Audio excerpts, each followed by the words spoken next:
untuk kita semua.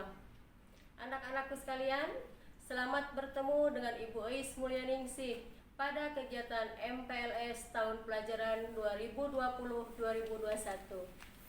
MPLS itu adalah kepanjangan dari masa pengenalan lingkungan sekolah. Anak-anak calon peserta didik yang akan sekolah di SMP Negeri 31 Kota Tangerang seharusnya lebih mengenal tentang lingkungan belajar kita, yang mana di sana ada guru-guru, ada sarana prasarana dan lingkungan belajarnya. Nah, untuk lebih mengenal lingkungan belajar SMP 31 Kota Tangerang, maka Ibu akan mengajak kalian bagaimana cara belajar atau tahapan pembelajaran menurut kurikulum 2013. Ibu akan mulai dari mata pelajaran. Mata pelajaran dalam kurikulum 2013 pada jenjang SMP terdiri dari 10 mata pelajaran, yang mana 10 mata pelajaran itu terbagi ke dalam 2 kelompok. Ada kelompok A, juga ada kelompok B.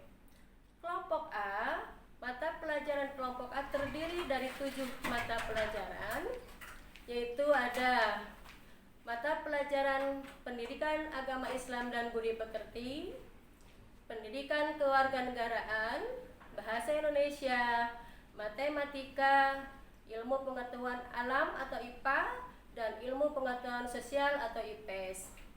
Sementara di kelompok B terdiri dari pelajaran seni budaya dan kesenian keterampilan, ada mata pelajaran Penjasorkes, kemudian ada mata pelajaran prakarya. Pada kelompok pelajaran A, kalian akan dibentuk sebagai manusia seutuhnya, di mana di sini ada terdiri dari mata pelajaran PAI atau Pendidikan Agama Islam dan Budi Pekerti, di mana di sini dalam pelajaran ini kalian akan lebih belajar untuk menjadi manusia yang religius.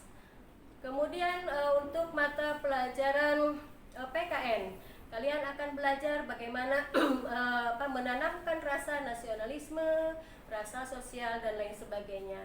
Kemudian untuk pelajaran bahasa Indonesia, pelajaran bahasa Indonesia adalah merupakan bahasa nasional, bahasa pemersatu bangsa Indonesia. Jadi kalian harus belajar bahasa Indonesia dengan baik dan benar. Di samping kalian juga memiliki bahasa ibu atau disebut dengan bahasa daerah. Kemudian ada matematika. Kalian akan diajarkan bagaimana kalian menggunakan logika, jadi berpikir secara realistis. Kemudian untuk pelajaran IPA, kalian akan belajar mengenai lingkungan alam. Sementara untuk IPS-nya, kalian juga di situ akan belajar bagaimana bersosial, bagaimana mengenal lingkungan keadaan negara kita, baik secara fisik maupun fisiologisnya. Kemudian untuk di mata pelajaran kelompok B, di situ ada seni budaya. Kita akan diajarkan bagaimana tentang berkesenian, tentang bagaimana mengolah rasa. Ada Penjasorkes, juga kita akan diajarkan bagaimana tentang ketahanan fisik, kesehatan, dan lain sebagainya. Kemudian ada prakarya. Prakarya itu lebih kepada pengembangan teknologi. Kemudian di SMP 31 Kota Tangerang ini ada 36 orang guru yang nanti akan mengampu mata pelajaran dengan spesifikasi masing-masing. Kualifikasi yang dimiliki oleh guru-guru SMP 31 Kota Tangerang cukup memadai, karena sebagian besar guru-guru SMP Negeri 31 berpendidikan sudah sarjana atau S1, bahkan sebagian sudah sarjana S2. Kemudian di dalam kurikulum 2013 ada tahap atau proses pembelajaran kurikulumnya meliputi 3 kegiatan, yaitu yang pertama kegiatan pendahuluan, di mana di dalam kegiatan pendahuluan guru pertama mengkondisikan suasana belajar yang menyenangkan, kemudian mendiskusikan kompetensi yang sudah dipelajari dan dikembangkan sebelumnya berkaitan dengan kompetensi yang akan dipelajari dan dikembangkan. Kemudian kegiatan yang ketiga dalam pendahuluan menyampaikan kompetensi yang akan dicapai atau boleh dikatakan menyampaikan tujuan dan manfaatnya dalam kehidupan sehari-hari. Yang keempat, menyampaikan garis besar materi dan kegiatan yang akan dilakukan. Jadi pokok-pokok materinya disampaikan di kegiatan pendahuluan.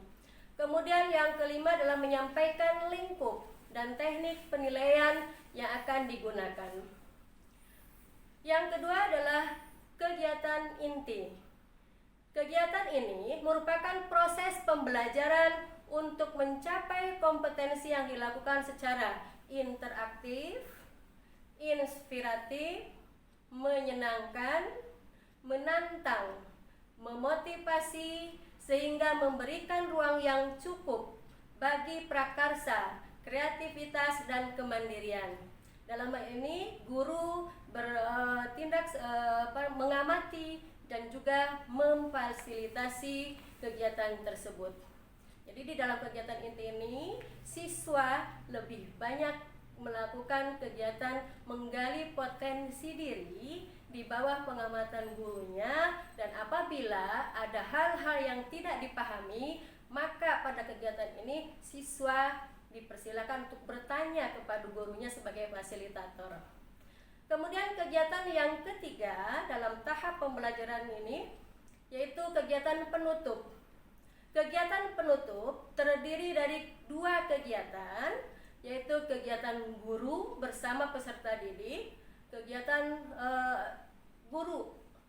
Dan yang pertama, kegiatan guru beserta peserta didik melakukan kegiatan membuat rangkuman atau simpulan pembelajaran, melakukan refleksi terhadap kegiatan yang sudah dilaksanakan, memberikan umpan balik terhadap proses dan hasil pembelajaran.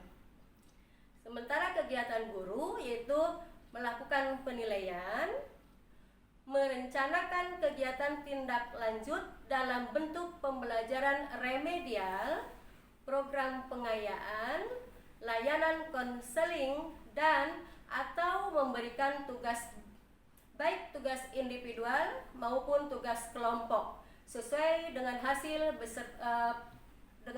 belajar peserta didik. Yang ketiga yaitu menyampaikan rencana pembelajaran yang akan dilakukan pada pertemuan berikutnya. Kemudian untuk aspek penilaian.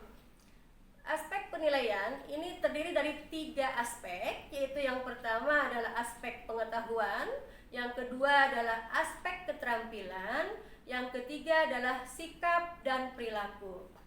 Pada aspek pengetahuan merupakan aspek yang ada di dalam materi pembelajaran untuk menambah wawasan siswa di suatu bidang. Di dalam struktur kurikulum jenjang SMP, aspek pengetahuan memiliki bobot 40% dan 60%-nya adalah merupakan aspek karakter. Pada kurikulum 2013 memang diintegrasikan dengan pendidikan karakter yang sebelumnya telah dicanangkan pemerintah sebelum terbentuknya kurikulum ini. Yang kedua adalah aspek penilaian keterampilan. Aspek keterampilan bertujuan untuk meningkatkan keterampilan siswa di dalam membuat, melaksanakan, dan mengerjakan suatu soal atau proyek, sehingga siswa dapat terlatih sifat ilmiah dan karakter yang merujuk pada aspek keterampilan. Aspek keterampilan dapat juga berupa keterampilan pengerjaan soal, keterampilan pengerjaan dan pelaksanaan proyek, keterampilan membuat teks, dan keterampilan dalam menjawab soal lisan. Dan aspek penilaian yang terakhir adalah aspek sikap dan perilaku. Aspek penilaian sikap dan perilaku merupakan aspek penilaian dengan menilai sikap perilaku peserta didik selama proses pembelajaran. Dalam aspek penilaian sikap dan perilaku itu dilakukan melalui 3 kegiatan, yaitu penilaian oleh guru selama dalam proses pembelajaran yang nantinya akan dituangkan di dalam sebuah jurnal. Jadi segala hal sikap perilaku siswa akan dicatat di dalam jurnal. Nah, yang kedua adalah penilaian antar teman. Jadi siswa yang satu nanti akan dinilai oleh siswa yang lainnya. Dan yang ketiga, yang terakhir adalah penilaian diri sendiri. Jadi siswa menilai dirinya sendiri. Tentunya di sini harus dengan prinsip kejujuran, disiplin dan tanggung jawab. Demikianlah yang dapat Ibu sampaikan. Untuk anak-anakku, tetaplah semangat dalam belajar, teruslah belajar mengatasi permasalahan pembelajaran, mencoba dan mencoba untuk mengatasi berbagai macam hal permasalahan dan tak pernah mengenal lelah di dalam belajar. Sukses untuk semua.